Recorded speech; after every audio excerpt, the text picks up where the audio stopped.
আল্লাহ তাআলার পছন্দ কেমন, আল্লাহ তাআলার পছন্দ কেমন। আল্লাহ রাব্বুল আলামিন বলেন রাব্বুকা ইয়াখলুকু মা ইয়াশা ওয়া ইয়াখতার মা কানা লাহুল খিয়রা।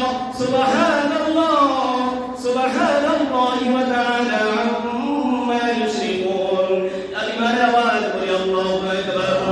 আল্লাহ তাআলা নিজে বলেন আমার সাথে কারো শরীক নাই, আমার মতো কেউ নাই, আমার সাথে কারো ইবাদতে কেউ শরীক নাই, আমার আমলের সাথে কেউ শরীক নাই। আল্লাহ তাআলা বলেন বান্দা শুনো, আমি আল্লাহ তাআলার আরো পছন্দ আছে, আমি আল্লাহ তাআলার আরো পছন্দ আছে। পছন্দগুলো কি? আমি আল্লাহ তাআলা তোমাদের জন্য 365 দিন নিয়ামত দিয়েছি।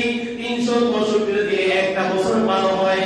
365 দিনে আমি আল্লাহ তাআলা তোমাদের জন্য নিয়ামত দিয়েছি।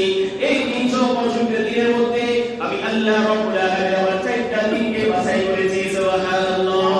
ঈদুল ফিতরকে আমি বাছাই করেছি, ঈদুল আযহাকে আমি বাছাই করেছি, আমি আল্লাহ তাআলা আরাফার দিনকে বাছাই করেছি, আমি আল্লাহ তাআলা আশুরার দিনকেও বাছাই করেছি। সুবহানাল্লাহ।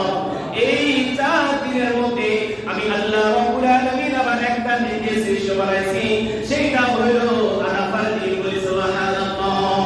আল্লাহ রাসূল সাল্লাল্লাহু আলাইহি ওয়াসাল্লাম তিরমিজি শরীফের মধ্যে বলতেছেন সিয়ামু ইয়াউমি আরাফা ইন্নী আহতাসিবু আলা আল্লাহ আন ইউকাফিরা আস-সানাতা আল্লাতী ক্বাবলাহু ওয়াল্লাতী বা'দাহু। সুবহানাল্লাহ।